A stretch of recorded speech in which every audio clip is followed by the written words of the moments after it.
no vamos a poder proyectarlo para que todos lo vean. Así que busque su Biblia. Ah, yo voy a citar versión de las Américas. Usted puede seguirlo con la Reina Valera, no hay ningún problema.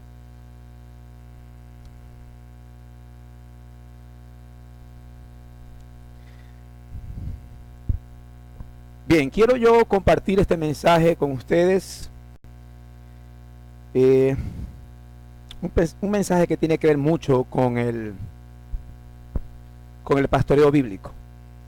Yo le he titulado a este mensaje, como bien vamos a ver a medida que avancemos: ¿te dejas pastorear? ¿Te dejas cuidar? Ese es el mensaje que quiero compartir con ustedes en esta mañana. Voy a repetir el título: ¿te dejas pastorear? ¿Te dejas cuidar? Y vamos a usar dos pasajes. Primera de Pedro 5, 2, 3, versión Biblia de las Américas, dice así: pastorear el rebaño de Dios entre vosotros, velando por él, no por obligación, sino voluntariamente, como quiere Dios, no por la avaricia del dinero, sino con sincero deseo. Versículo 3: tampoco como teniendo señorío sobre los que os han sido confiados, sino demostrando ser ejemplos del rebaño. Y vamos ahora a Hebreos 13, 17 y 18. Ya lo conocemos, lo han escuchado en otras ocasiones. Hebreos 13, 17 y 18 dice así: obedeced a vuestros pastores, versión Biblia de las Américas, ¿no?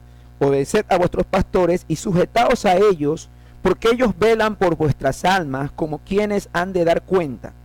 Permitidles que lo hagan con alegría y no quejándose, porque esto no sería provechoso para vosotros. Versículo 18: orad por nosotros, pues confiamos en que tenemos una buena conciencia, deseando conducirnos honradamente en todo. Vamos a orar, por favor. Padre, Señor, Dios Todopoderoso, gracias te damos en esta mañana, Señor, por este tiempo en el cual vamos a ser enseñados por tu palabra, Señor. Que pueda expresarla, Señor, con claridad, y que pueda expresar lo que usted, Señor, ya tiene determinado aquí en la Escritura. Que pueda comunicarla, Señor, como debe de ser, con claridad, Señor, y tal cual como usted la ha expuesto. Y también oramos también para que podamos entenderla, Señor, también. Y que pueda ser un cambio en nuestras vidas, Señor. Cambie nuestras mentes, nuestros corazones, conforme sea su voluntad. Gracias damos, bendito Padre Celestial. Amén. Bueno, gloria a Dios, mis hermanos. Quiero centrar el estudio de estos pasajes en un aspecto crucial para todos. Si en una congregación de creyentes Dios levanta a pastores o ancianos bíblicos, lo más lógico es que estos pastoreen ovejas. Ahora, si hay ovejas en una congregación, lo bíblico también es que éstas se sujeten a sus pastores y hagan la tarea del pastor sin queja alguna. No sé si está captando. Dios levanta hombres, y si lo hace, Él lo hace bíblicamente. Amén. Y si lo hace bíblicamente, hay tras un pastor que debe de haber ovejas a quienes Dios también trae bíblicamente. Acuérdense en Hechos, en la iglesia del principio, Dios añadía a quienes eran salvos, a quienes son salvos. Entonces es lógico: pastor bíblico, ovejas del Señor. Ovejas del Señor, pastor bíblico. Amén. Pero ¿quiénes son los pastores? ¿Y quiénes son las ovejas? ¿Son ovejas todas las personas que van a una congregación local? ¿Son ovejas todas las personas que se congregan en una iglesia local? Vamos a encontrar armonía en estos dos pasajes de estudio que hemos expuesto, porque la tarea del pastor puede ser muy dura cuando hay ovejas que se quejan por todo. Amén. Tanto pastores como ovejas tienen puntos de armonía que son claves en estos dos pasajes y que vamos a estudiar hoy. Para iniciar, una sencilla pregunta. una vez más, primera de Pedro 5, 2, 3, ¿a quién va dirigido este pasaje? Pastorear el rebaño de Dios entre vosotros, velando por él, no por obligación, sino voluntariamente, como quiere Dios, no por avaricia del dinero, sino con sincero deseo. ¿A quién va dirigido este pasaje? A ver, usted mismo responda. ¿A quiénes? A los pastores. Hebreos, ¿a quién va dirigido? Obedecer a vuestros pastores y sujetaos a ellos, porque ellos son los que velan por vuestras almas. ¿A quiénes va dirigido? A las ovejas. Amén. Eso está muy claro. Bien, analicemos el primer pasaje. Para que el apóstol Pedro llegue a este verso 2, primera de Pedro 5:2, él tiene que haber dejado una posición clara en los ancianos.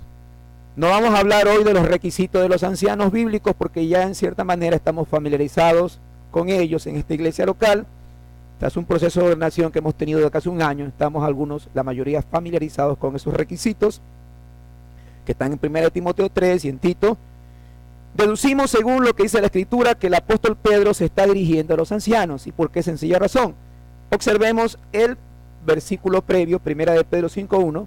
El apóstol Pedro dice así: por tanto, a los ancianos entre vosotros exhorto yo, anciano como ellos, y testigo de los padecimientos de Cristo, y también participante de la gloria que ha de ser revelada. Pedro se presenta como anciano también con ellos, pero también Pedro era apóstol, ¿sí o no? Él se presenta como anciano y testigo de los padecimientos de Cristo, y también participante de la gloria que ha de ser revelada. Es interesante, mi hermano, que el ponerse uno en el mismo nivel con los exhortados da más peso a la exhortación. El apóstol Pedro está diciendo: anciano, exhorto, yo los exhorto, pero anciano como ustedes. Acuérdense que este pasaje está hablando a pastores, está hablando a ancianos, y esto le da más autoridad a su exhortación. No es que Pedro va y dice: yo apóstol le digo a ustedes ancianos. No, anciano como ustedes los exhorto. Entonces eso es muy de considerar. Y obviamente en la enseñanza que recibió de su maestro Jesucristo, usted se recuerda ese pasaje de Juan 13, cuando el Señor les dice: a ver, sáquense sus sandalias, que voy a lavar sus pies. Y usted sabe, como Pedro, cuando vio esa actitud, no quería y no me lavas, porque por contexto cultural conocemos que esa posición de Jesús que toma en ese momento la realizaban ¿quiénes? Los servidores, los esclavos de la casa. Entonces obviamente Pedro se rehúsa, pero usted sabe, el Señor, si no te deja hacer, no tendrás parte en el reino. Y obviamente Pedro permitió no solamente lavarse sus pies, sino que él también, diciendo: si es así, báñame completamente. Entonces ya Pedro había visto esa actitud, ese acto de su maestro. Siendo el creador del universo, se pone en esa posición para enseñar con el ejemplo a esos 12 hombres que estaban ahí. Ahora entonces su exhortación tiene autoridad. Amén. No sé si está captando el pasaje. La exhortación que está dando ahora Pedro tiene autoridad. Tiene autoridad. Pero una autoridad, como hemos visto, basada en qué cosa? En el servicio. En el servir. La exhortación es para los ancianos que hay entre vosotros. Pedro se está dirigiendo a los ancianos que han recibido ese llamado santo de parte de Dios. Veamos ahora los dos versículos siguientes, 1 de Pedro 5, 2 y 3, ya los leímos. Pastoread el rebaño de Dios entre vosotros. Mi hermano, la palabra pastorear, que también usted la ve apacentar en la versión Reina Valera 60, viene del griego poimaino. ¿Le suena poimaino, poimen? Si se da cuenta cómo son palabras derivadas. Poimen, el griego de pastor; poimaino, una palabra derivada para pastoreo, apacentar. Es interesante, mire, tiene dos formas de de expresarse esta palabra. Literalmente significa ganado, rebaño. Por ejemplo, 1 Corintios 9:7. ¿Quién ha servido alguna vez como soldado a sus propias expensas? ¿Quién planta una viña y no come de su fruto? ¿O quién cuida un rebaño y no bebe de la leche del rebaño? Literalmente, rebaño. Metafóricamente, habla de un gobernante que pastorea o que cuida un grupo. Una cita a Mateo 2:6. Y tú, Belén, tierra de Judá, de ningún modo eres la más pequeña entre los príncipes de Judá, porque de ti saldrá un gobernante que pastoreará a mi pueblo Israel. Entonces, entendamos por favor, esa palabra pastoread el rebaño, aquí en 1 de Pedro 5:2 se la está usando de una manera metafórica. Entonces, ¿qué está implicando eso, mi hermano? Eso está implicado cuidado. Pastoreo, cuidado. Cuidado. No estoy diciendo cuidado de advertencia, sino cuidado de cuidar, por si acaso. Cuidar. En esta cita está hablando de esa manera en sentido metafórico. Es decir, el anciano o pastor, acuérdense que Pedro está hablando de quién, anciano entre vosotros, debe cuidar, alimentar, guiar mediante la disciplina y la enseñanza.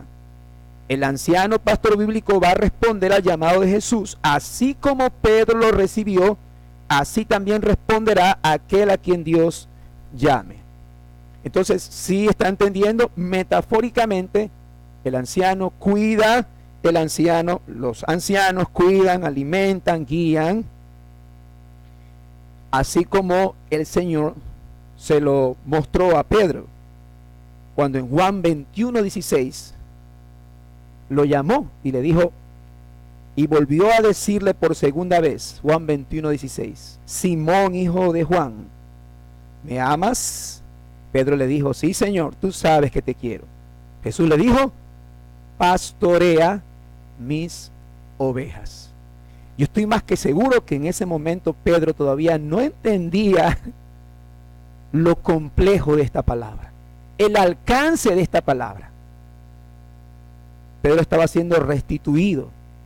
Y cuando el Señor le llama, pastorea, cuida mi rebaño, cuida mis ovejas. Ahora,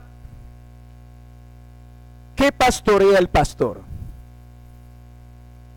Obviamente la cita nos dice, pastoread el rebaño de Dios entre vosotros. Es evidente. En otras traducciones, ¿cómo dice? La grey de Dios. Bueno, esa palabrita grey también, mire, tiene la misma derivación de poimen, pastoreo. Poimión, que significa también asimismo grupo de discípulos de Cristo en las iglesias locales supervisadas por ancianos, de una forma metafórica. Y yo sé que muchas veces hemos leído esto así rapidito, pero cuando examinamos las palabras nos damos en cuenta de muchas cosas. La palabra, esta palabrita, la grey, el rebaño de Dios, habla de discípulos de Cristo, en un sentido metafórico, discípulos de Cristo. En efecto, rebaño hace referencia a los discípulos de Cristo, escuche, que están entre vosotros. Lucas 12:32, el Señor dice, no temas, rebaño pequeño, porque vuestro Padre ha decidido daros el reino. Dicho de otra manera, Dios el Padre no va a dar su reino a quienes no son de su rebaño. Son ovejas de esa grey que están entre vosotros. Las ovejas no andan solas por ahí. Juan 10, 27 y 28. Ya lo leímos hace un tiempo que estudiamos Juan, el capítulo 10. Mis ovejas oyen mi voz y yo las conozco y me siguen. Y yo les doy vida eterna y jamás perecerán y nadie las arrebatará de mi mano. Estamos hablando de las ovejas de esa grey. Las ovejas no andan solas. Las ovejas no andan botadas por ahí. Aquí lo vemos con mayor claridad. Hechos 20:28. El apóstol Pablo dice: tened cuidado de vosotros y de toda la grey en medio de la cual el Espíritu Santo has hecho obispos para pastorear la iglesia de Dios, la cual él compró con su propia sangre. Observe esta cita, por favor. ¿Quién está detrás de todo esto? Observe la cita.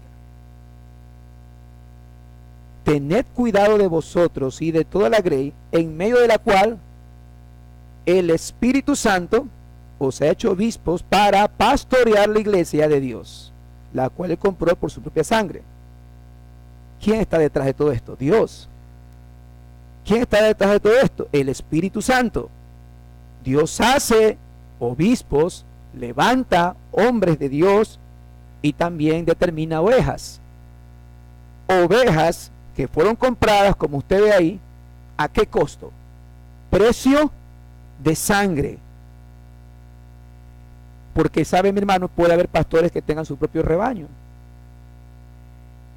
Puede haber pastores que tengan su propio rebaño. Y no precisamente ovejas compradas a precio de sangre.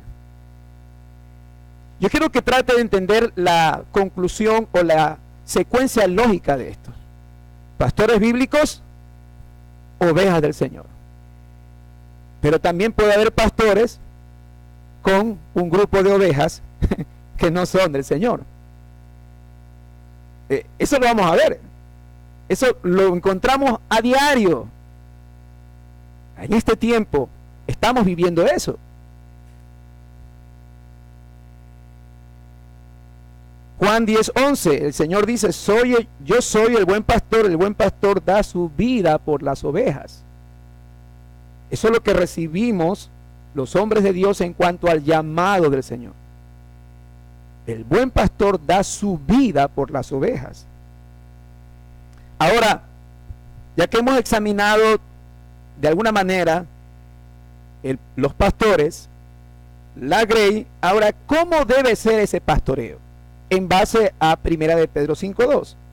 Si ustedes revisamos otra vez 1 de Pedro 5:2 y 3, dice: ya vimos, pastoread el rebaño de Dios entre vosotros. Y observe, ¿qué dice? Velando por él, no por obligación, voluntariamente, como Dios quiere, no por avaricia, sino con sincero deseo, no como tampoco como teniendo señorío, sino siendo ejemplos. Entonces, vamos a examinar esta partecita de aquí, porque ¿cómo debe ser ese pastoreo? Primero, dice, velando por él. Pero es interesante algo, mi hermano. Quiero que en esta parte del mensaje nos pongamos todos en los zapatos de ese hombre de Dios, en los zapatos del anciano, del pastor, del obispo bíblico. Y es interesante siempre hacer este ejercicio, porque de esa manera usted se va a dar cuenta de lo que esta persona está viviendo. Para nosotros es fácil señalar a otros y decir que no hacen bien una labor. ¿Usted se ha dado cuenta usted? Las personas tendemos a hacer eso. Sí, debería así. Debería acá. ¿Por qué no hace esto? ¿Por qué no hace esto de acá? Pero nunca vemos a alguien que diga, tal vez, no lo ha hecho bien, yo lo voy a ayudar. O le hace falta esto, vamos a meter mano aquí. Es fácil, es fácil. Por eso póngase en los zapatos del pastor. Pedro indica entonces, velando por él. Esa palabra velar, cuidando por el rebaño que le ha sido dado.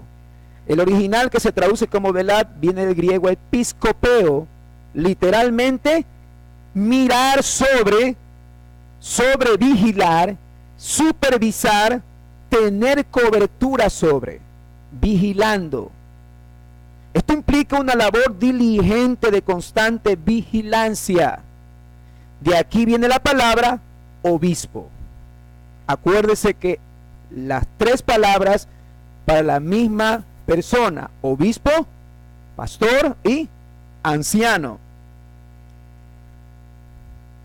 Los pastores deben constantemente vigilar el rebaño para evaluar su condición, así como para guiarlo, protegerlo y alimentarlo.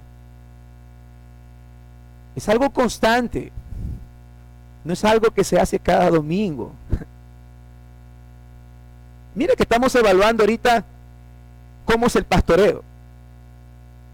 Pero evalúelo desde los zapatos del pastor, para que no comiencen a llegar los dedos apuntando. No. Vamos evaluando con sinceridad de corazón. Sobrevigilar, supervisar, es una labor que requiere de dedicación, requiere de esfuerzo extra. No es solamente de dar sermones un domingo. Usted sabe que estamos atravesando un proceso de ordenación y estamos llegando al final del proceso de ordenación. Y aunque no lo crea, quienes han estado en este proceso, hemos reenfocado el ministerio cuando nos ha sido mostrado lo que debe de hacer un pastor bíblico. Una vez más, hablo de bíblico. Bíblico, por favor. Entienda eso. En la historia que nosotros tenemos, y yo tal vez lo he comentado frente a ustedes, no recuerdo si lo dije en alguna enseñanza, hace algunos años, cuando de alguna manera fui denominado como pastor, yo muchas veces les he dicho que no sabía qué hacer. Entienda eso. ¿Qué hago? ¿Qué debo de hacer? ¿Qué hace un pastor? En el tiempo que hemos estado siendo instruidos, vemos realmente que la cosa, comparada con lo que se hacía antes, mi hermano, como bien lo ha expuesto muchas veces el hermano Luis, por misericordia y por gracia de Dios, Él lo ha permitido. Entonces, una de las primeras cosas que vemos aquí, velando, cuidando constantemente, supervisando, sobrevigilando.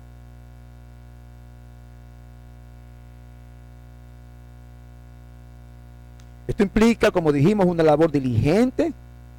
De aquí la palabra obispo, como también ya indiqué, y que asocia su carácter vigilante en la obra. Vigilando, cuidando. O luego dice, no por obligación, sino voluntariamente. El original griego viene de, bueno, estas palabras son un poquito complejas, anankastos, adverbio que indica compulsivo, obligatorio. La verdad es que el llamado de Dios no es algo que se hace por obligación, de forma compulsiva o por fuerza. No es compulsivo esto. No, no es así. No es por obligación. Timoteo dice claramente que el que anhela obispado, buena obra desea. Nadie puede anhelar algo que no desea hacer. Cuando usted hace algo que le gusta, ¿cómo lo hace? Mi hermano, no necesita ni siquiera que le paguen horas extras. Usted lo hace y se le va el tiempo tan rápido que ni se da cuenta. Timoteo recibe el que anhela obispado, buena obra desea. Buena obra lo desea, lo anhela. La enseñanza obvia es que el pastor debe ser diligente y no perezoso, con un corazón motivado que obligado a ser fiel, con un corazón motivado que obligado a ser fiel y que debe mostrarse apasionado en cuanto a su privilegio, mostrar a su privilegiado deber que debe ser diferente.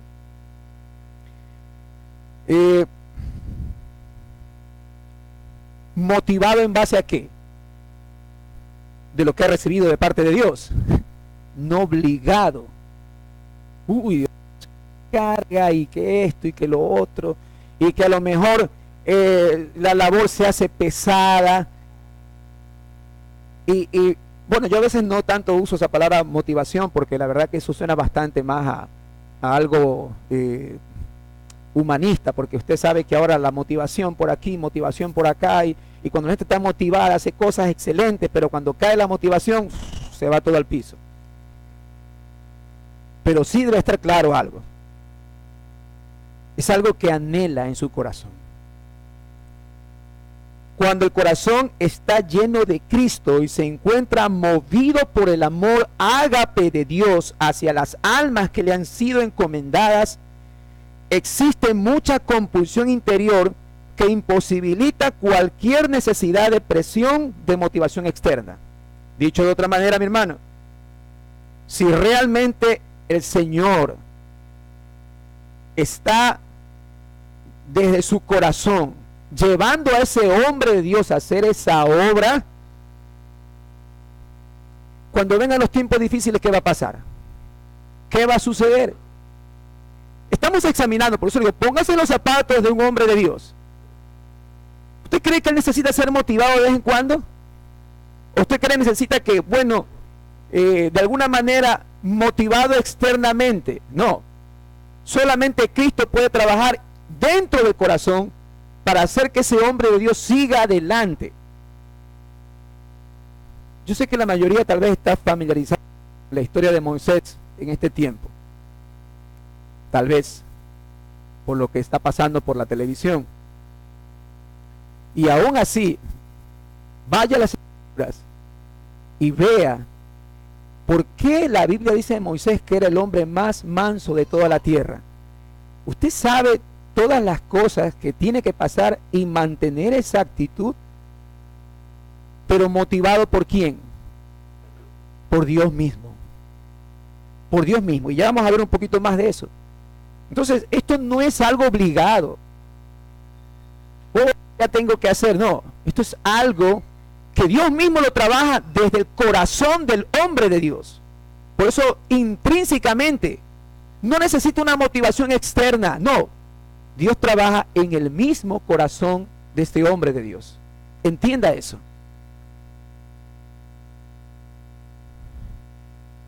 Primera de Corintios 9, 16 y 17 dice así. El apóstol Pablo diciendo, porque si predico el evangelio no tengo nada de que gloriarme, pues estoy bajo el deber de hacerlo, pues ay de mí si no predico el evangelio, porque si hago esto voluntariamente tengo recompensa, pero si lo hago en contra de mi voluntad, un encargo me ha sido, un encargo se me ha confiado. Él tenía muy claramente, dice, lo hace voluntariamente, me es impuesta la necesidad, pero esa necesidad es aquí, escuche esto, es en el corazón. Mire, nosotros por ejemplo desde la enseñanza exhortamos a los hermanos, tiene que venir más temprano, venga al discipulado, haga esto, haga lo otro. Es fácil ver cuando la persona lo hace por agradar ¿a quién? A Dios. Pero cuando lo hace por agradar al hombre, se nota. Se nota. Ahora, entonces, ya vimos, velando por él, no por obligación, sino voluntario. Y luego dice, como Dios quiere. Es como Dios quiere. Este servicio debe efectuarse de acuerdo, este llamado, este privilegio, este ministerio, de acuerdo a la voluntad de Dios. Así como el Señor quiere que el sufrimiento injusto perfeccione a sus santos. Es de acuerdo a su voluntad. Quienes pastorean al pueblo de Dios no tienen que dudar en cuanto a la diligencia y seriedad con que deben cumplir su ministerio espiritual de cuidar las almas que son del Señor, sabiendo que tendrán que rendir cuentas. Sabiendo que en un momento tendrán que rendir cuentas. Esto no es como le parece al pastor o como le parece al líder, al hombre de Dios. Esto es como Dios quiere. ¿Y eso qué va a demandar? Que este hombre de Dios que tenga que hacer, buscar la voluntad de Dios, buscar constantemente la voluntad de Dios. ¿Cómo puedo hacer lo que Dios quiere si no si el anciano, el pastor, el líder no va a las Escrituras? ¿Cómo va a hacer eso? ¿Cómo puede ser posible?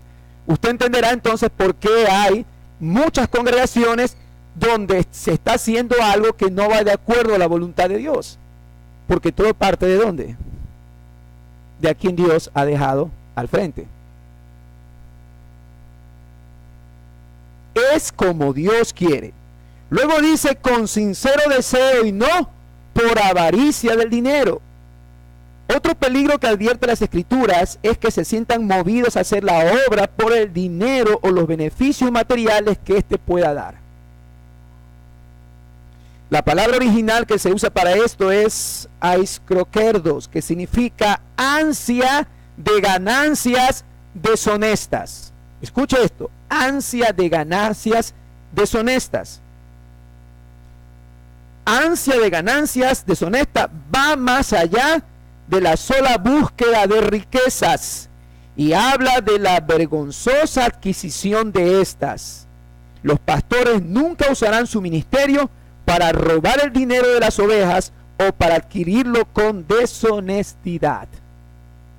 La palabra habla de ansia de ganancias deshonestas. Pensemos, mi hermano, en una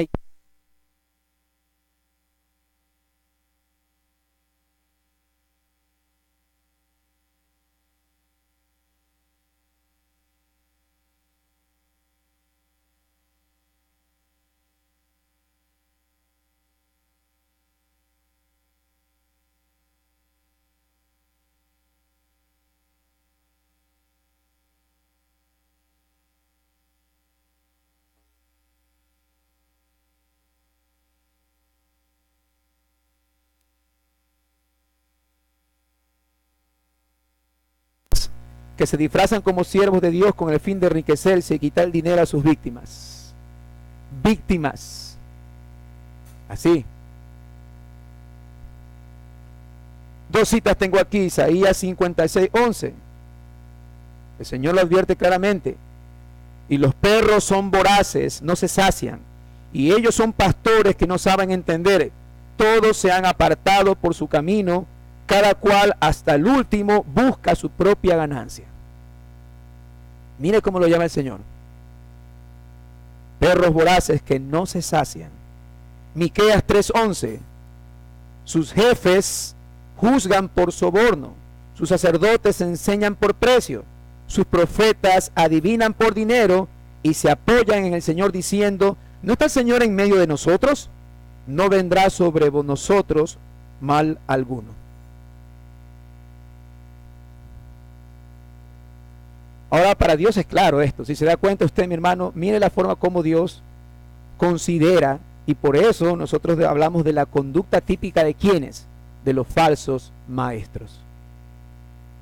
El apóstol Pedro está diciendo aquí claramente, con sincero deseo y no por ganancia deshonesta, no por avaricia del dinero. Esa es una actitud que debe estar muy clara, muy clara. Usted, acuérdese, está de los zapatos del pastor. ¿Qué testimonio va a dar frente a la congregación un hombre que puede ser señalado en algún momento de algún tipo de ganancia deshonesta? ¿Cuál sería la posición de la iglesia? Ahora, claro,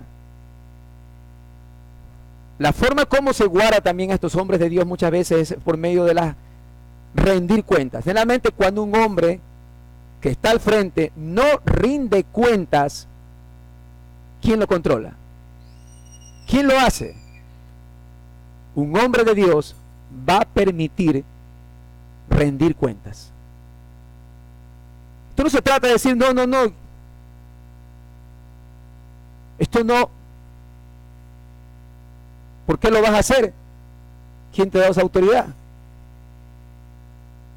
Acuérdense que Pedro está hablando y dice, anciano como vosotros. Y Pedro recibió instrucción del Señor en cuanto a esto, a la humildad. Un hombre de Dios va a permitir rendición de cuentas en lo que hace. Si no hay rendición de cuentas, entonces ¿quién quien puede levantar la mano contra un hombre de Dios y decir, usted está haciendo bien o está llevando ganancias deshonestas? Con sincero deseo y no por la avaricia del dinero. Ahora, claro está que esto no significa que un anciano no pueda ser sustentado por la iglesia local. Ya lo conocemos. 1 Corintios 9:14. Así también ordenó el Señor que los que proclaman el Evangelio vivan del Evangelio. Pero recuerde que la cita de Pedro está hablando de ansia de ganancias deshonestas. Amén. ¿Está claro eso, por favor? Ahora luego dice, no imponiendo señorío. Esto es muy interesante, mi hermano. Voy a traer un comentario, Antiguo Testamento, Nuevo Testamento. MacDonald dice así: los ancianos deberían ser ejemplos, no dictadores. Deberían estar andando al frente de la grey, no empujándola desde detrás. No deberían tratar a la grey como si les perteneciese. Esto ataca de frente al autoritarismo. Muchos de los abusos de la cristiandad quedarían eliminados por la simple obediencia a las instrucciones dadas en los versículos 2 y 3. La primera aboliría todo desgano. ¿Cuál fue la primera instrucción que da el apóstol Pedro? Dice, velando por él no es por obligación, sino voluntario. Entonces, eso aboliría todo desgano. La segunda pondría fin al comercialismo. No, como dice exactamente, cuando habla de con sincero deseo y no por avaricia del dinero. Y la tercera sería la muerte del oficialismo en la iglesia, no como teniendo señorío. Y ahí dice, ahí está fin del comentario. Esa palabrita imponiendo señorío, en griego, ejercer, conseguir dominio, enseñorearse. Mire, la Nueva Versión Internacional lo dice así, 1 de Pedro 5:3. No sean tiranos con los que están a su cuidado, sino sean ejemplos para el rebaño. La pregunta que nos haríamos en esta mañana es, ¿cómo diferenciar, escucha esto, la autoridad del autoritarismo? ¿Cómo usted, sentado ahí, en un hombre de Dios, cómo usted puede diferenciar la autoridad del autoritarismo? Quiero que todos vayamos al pasaje de Números. Busque por favor Números, capítulo 16.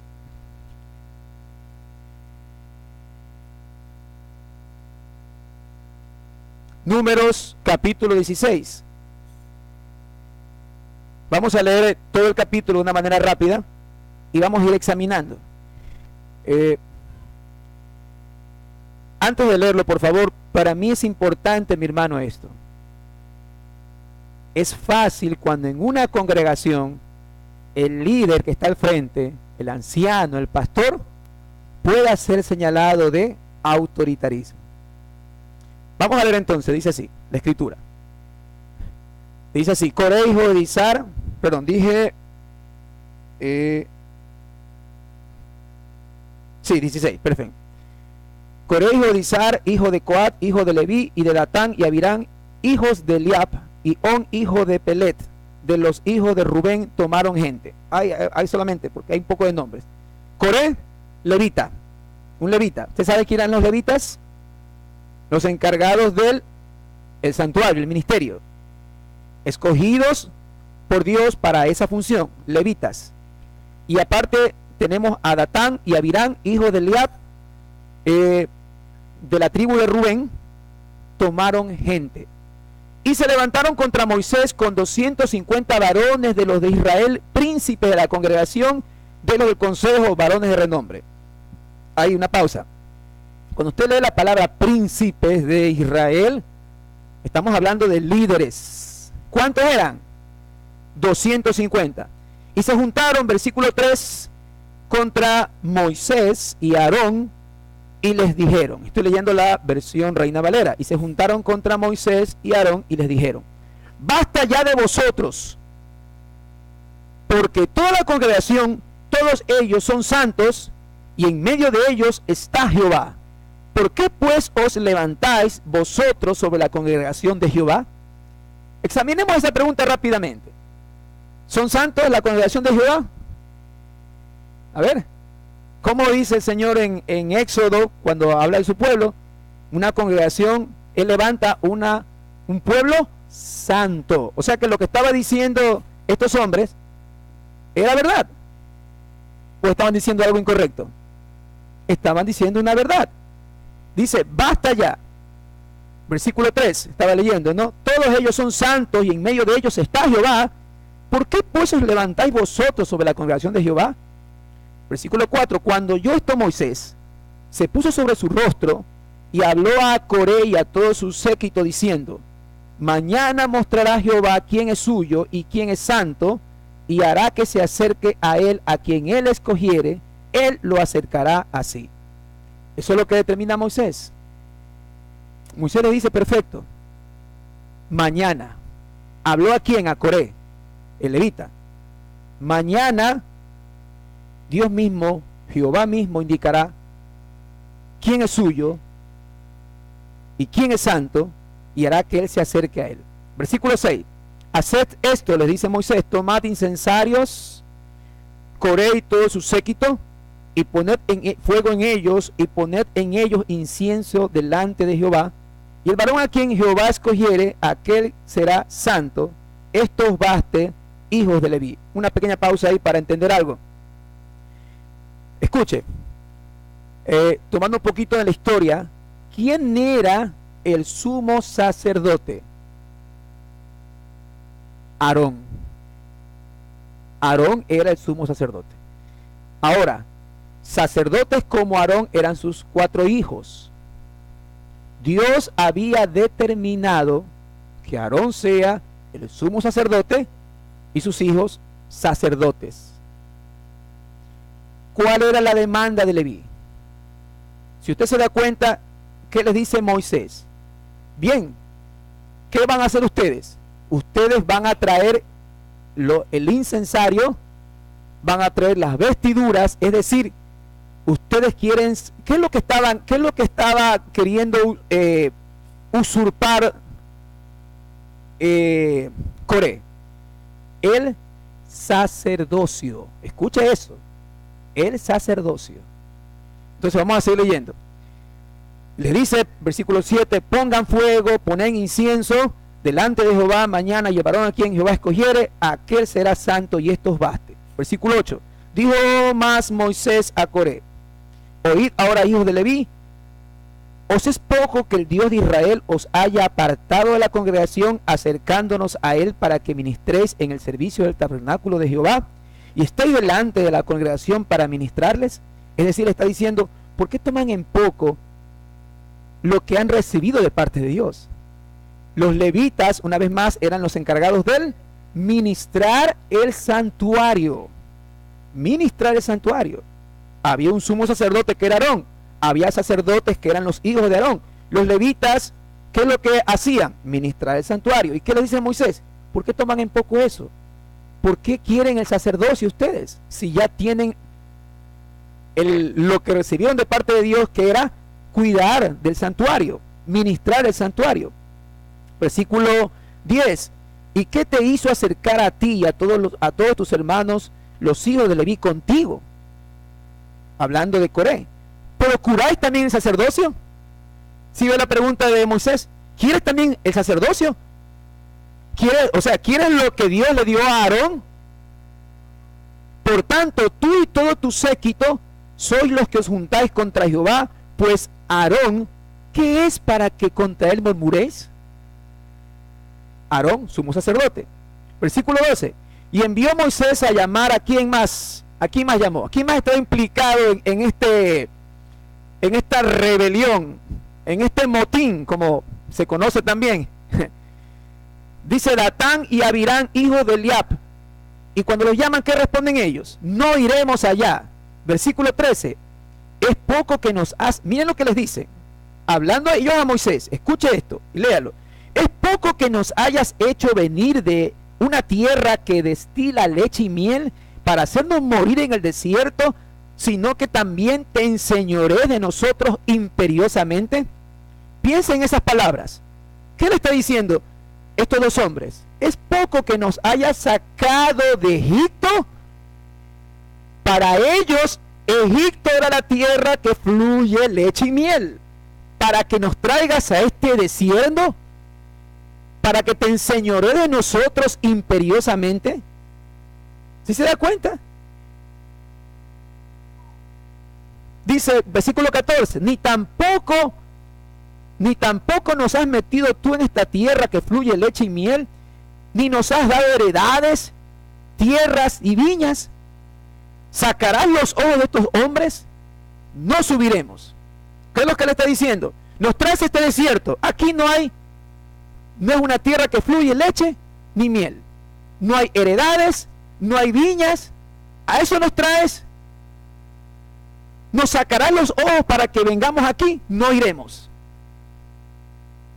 ¿Sí se da cuenta de la posición? O sea, te enseñorees de nosotros y nos va a obligar a estar aquí, no iremos. Versículo 15. Entonces Moisés se enojó en gran manera y dijo a Jehová: no mires a su ofrenda, ni aún un asno he tomado de ellos, ni a ninguno de ellos he hecho mal. El Señor le dice: Jehová, no mire sus ofrendas. Versículo 16. Después dijo Moisés a Coré, el levita, ¿no?, que se estaba rebelando con el sacerdocio: tú y todo tu séquito poneos mañana delante de Jehová, tú y ellos y Aarón. Versículo 17. Y tomad cada uno su incensario y poned incienso en ellos y acercaos delante de Jehová cada uno con su incensario, 250 incensarios, tú también y Aarón, cada uno con su incensario. Versículo 18. Y tomó cada uno de ellos su incensario y pusieron en ellos fuego y echaron en ellos incienso y se pusieron a la puerta del tabernáculo de reunión con Moisés y Aarón. Dice, ya Coré había hecho juntar contra ellos toda la congregación a la puerta del tabernáculo de reunión. Entonces la gloria de Jehová apareció a toda la congregación. Bueno, una vez más, 250 príncipes. Coré, anhelando ¿qué cosa? El sacerdocio. Moisés, ¿qué es lo que hace? Bueno, preséntense mañana. Se presentaron todos ellos con su incensario como sacerdotes.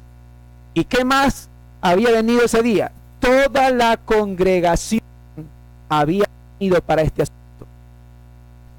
Hay algo aquí que tal vez hay que tomar en cuenta.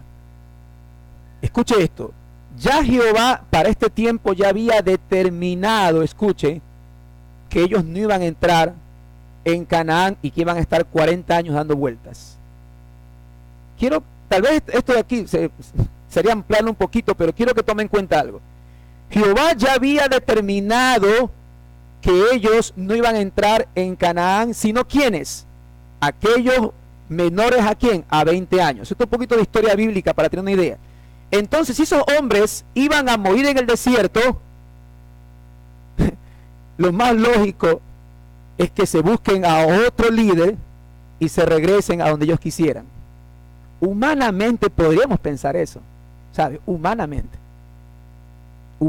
podríamos llegar a pensar eso. Entonces, tengan en cuenta ese punto. Ellos ya estaban destinados a vagar 40 años en el desierto. ¿Quiénes no iban a morir? Los que eran menores de 20 años.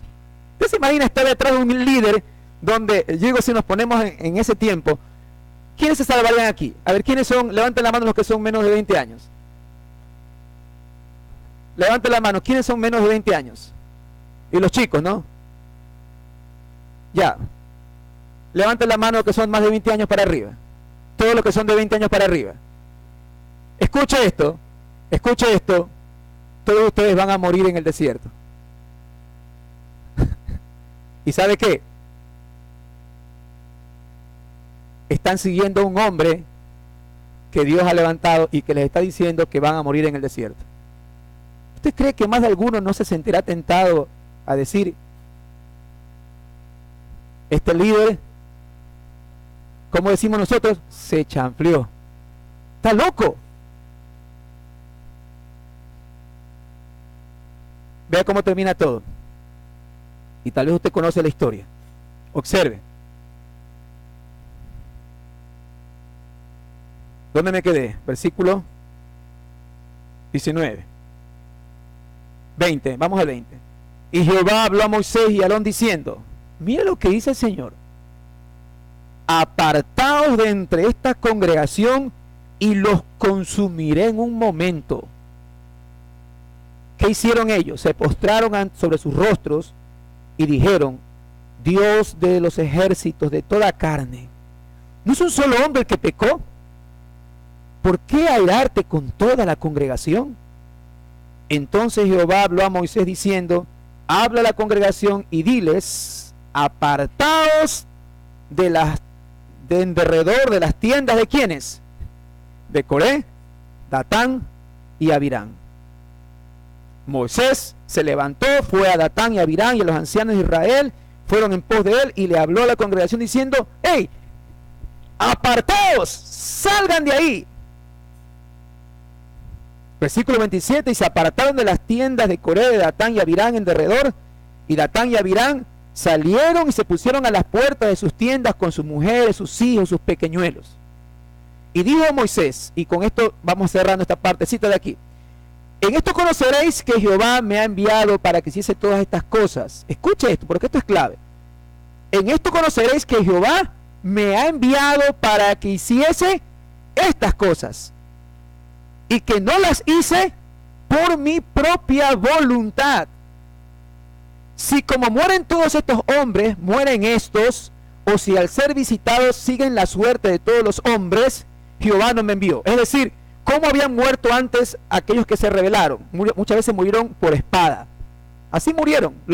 Acuérdense, en el becerro de oro, murieron con la espada de sus mismos hermanos.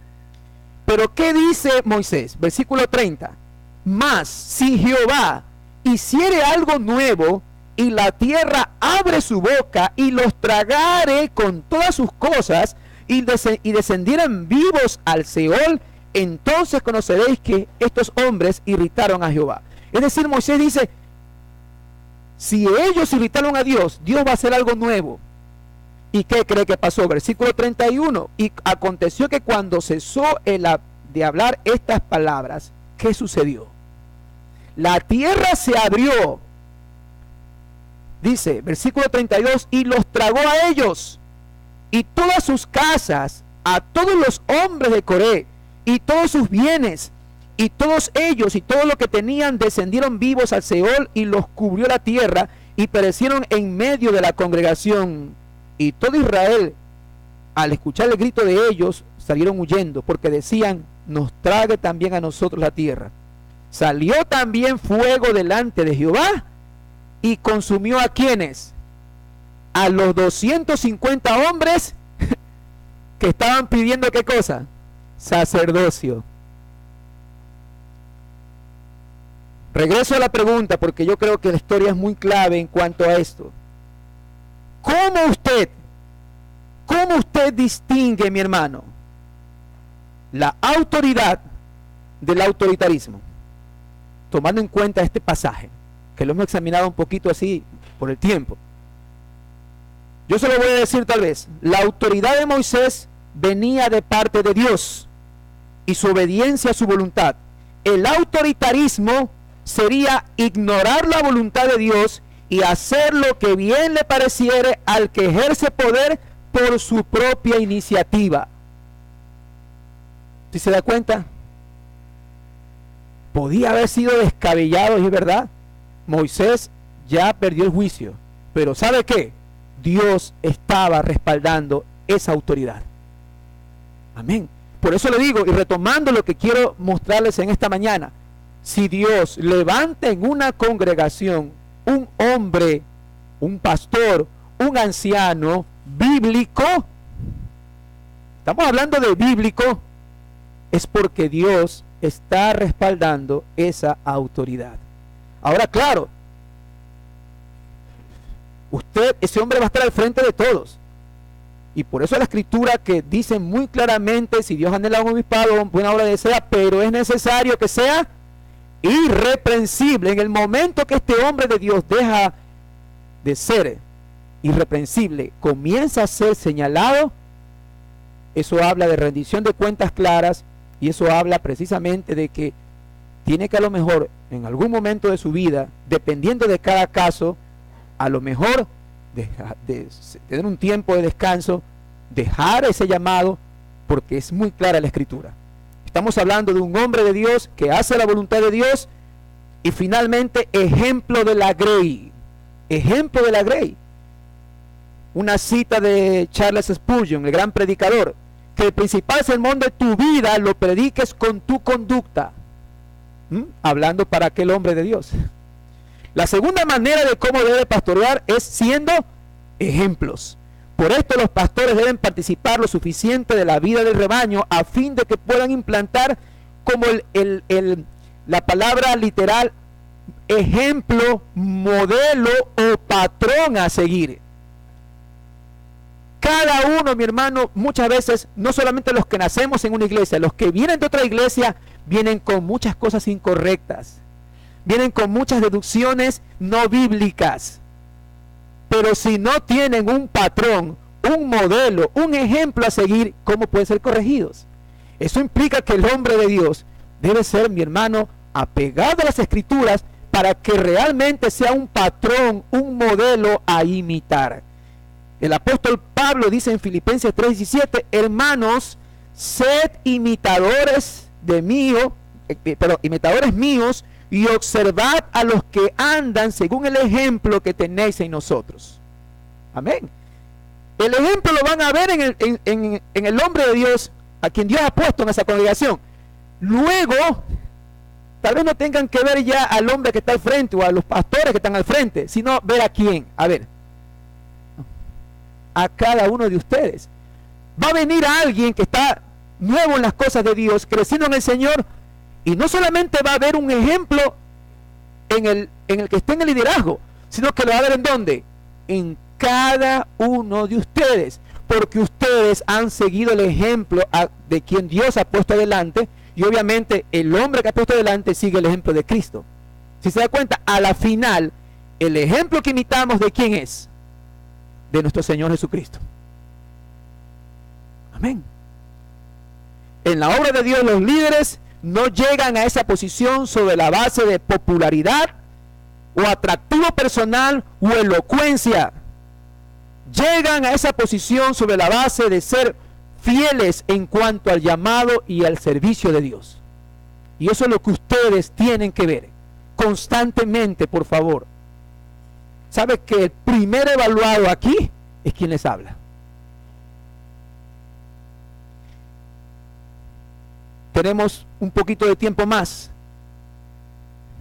Quiero que vaya ahora a Hebreos 13:17.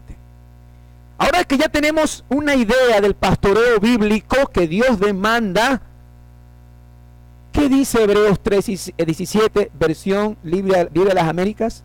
Obedeced a vuestros pastores y sujetaos a ellos, porque ellos velan por vuestras almas como quienes han de dar cuenta. Permitidles que lo hagan con alegría y no quejándose, porque esto no sería provechoso para vosotros. Quiero ser breve aquí, porque si cada uno de ustedes se puso en el zapato del pastor, entonces la demanda de este versículo será sin queja. Oiga, dice, permitidle que lo hagan con alegría y no quejándose. Literalmente quiere decir, estén obedeciendo a los que dirigen y no se quejen. Las ovejas, ya estamos hablando la grey del Señor, los santos de la iglesia, tienen una orden muy clara: obedeced a vuestros pastores y sujetaos a ellos.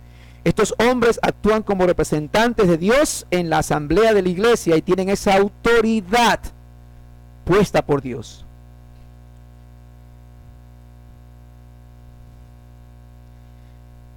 Dice así, en cuanto a este término, obedecer, es de, yo creo que por el tiempo tal vez no podamos a profundizarlo, pero tiene bastante que ver con fe. En el griego original, peito, obedecer, y pisteo, confiar, tiene una estrecha relación. Por eso que siempre hablamos de que la fe no es otra cosa que un acto de obediencia.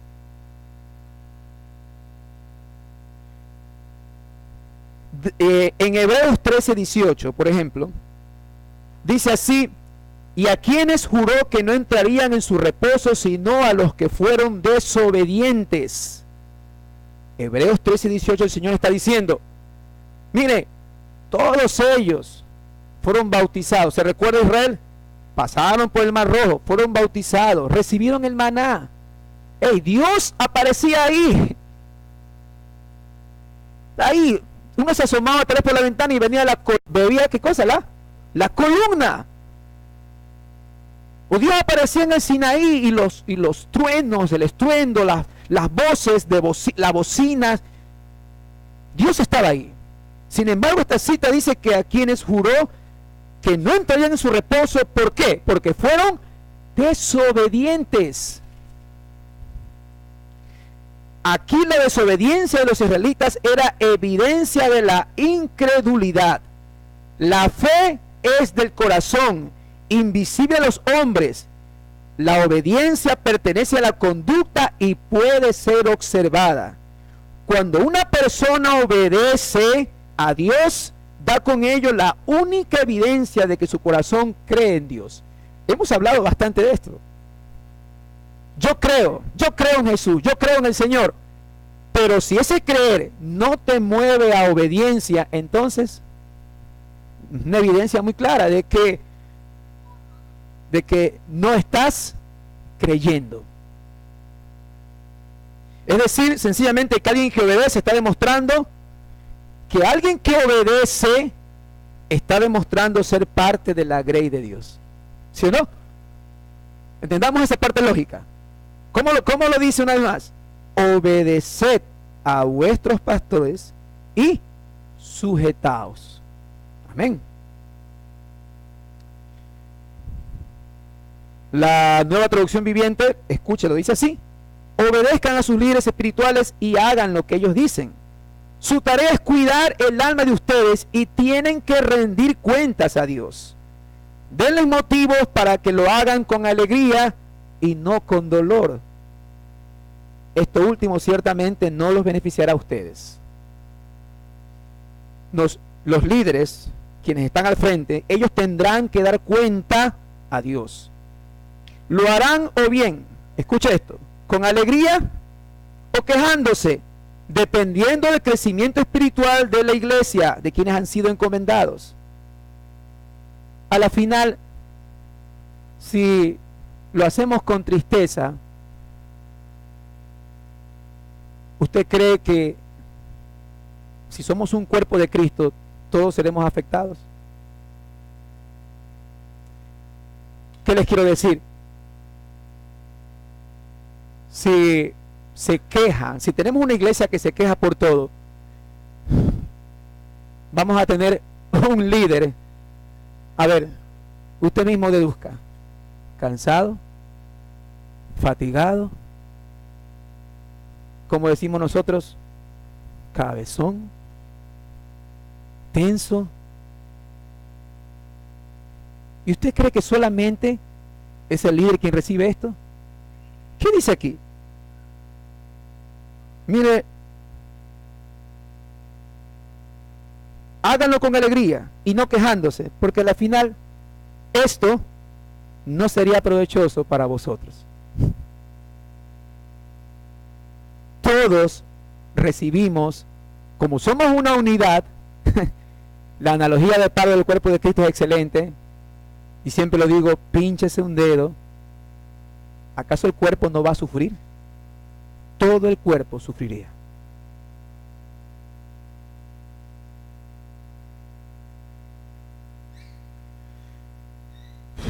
Así que es para beneficio de todos respetar las líneas de autoridad que Dios ha establecido.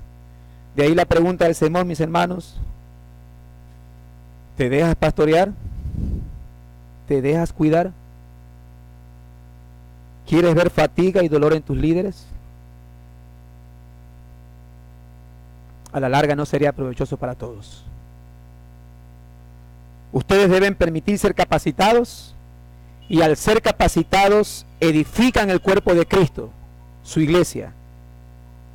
¿Sabe qué? Y así juntos podemos llegar a la unidad de fe y el conocimiento pleno de Cristo. Esa es la meta. Pero hagan lo contrario.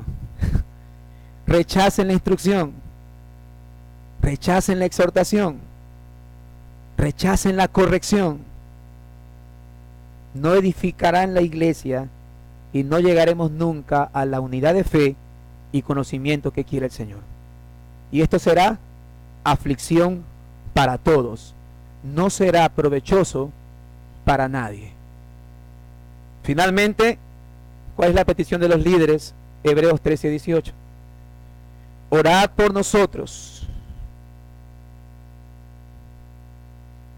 pues confiamos en que tenemos una buena conciencia, deseando conducirnos honradamente en todo.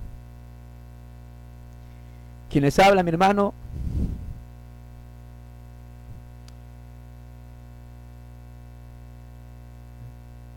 yo creo que una de las cosas que Dios ha puesto en mi corazón es tener limpia conciencia para con todos. No crea. Si hace 8 años fue un juego, no estoy diciendo por tomarlo en poco. Fue un juego en el sentido de que no sabíamos qué hacer. Y aprendimos a lo largo del camino. Ayer en una de las frases que decía el pastor Icaza, él le tocó vivir un tiempo duro en su iglesia, ya habiendo sido ordenado. Y eso duele en el corazón. El pastor Miguel Núñez, en una serie sobre liderazgo, comparte lo siguiente, y con esto cierro. Lo más importante no es comenzar bien, sino terminar bien. Hay mucha gente en la iglesia que comenzó bien y que no terminó bien. Las estadísticas dicen que 1 de cada 10 comienzan bien, pero no terminan bien. Y les voy a hacer este ejercicio muy claro. A mí me gustó la primera vez que lo escuchó. Y escuchen estos nombres y reconozcan, por favor, de quién se trata.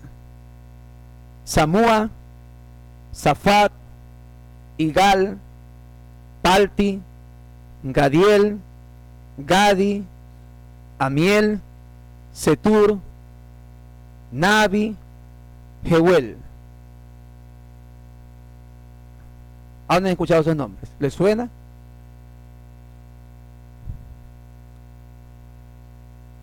Esto es del pastor Núñez, no es mío, por si acaso. Ahora les voy a decir unos nombres más y a ver si reconocen al grupo.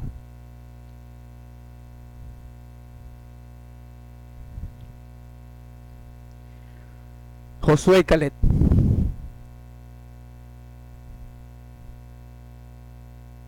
¿Quiénes eran? Los 2 espías. Según la matemática de este grupo, 2 de los 12 terminaron bien.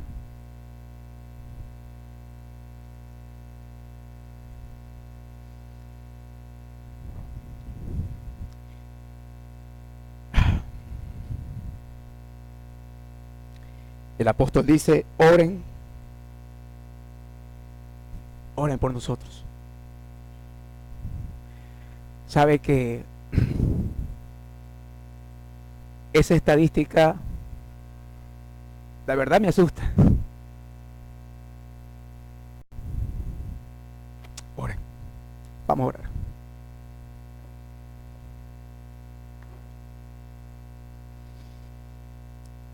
Señor,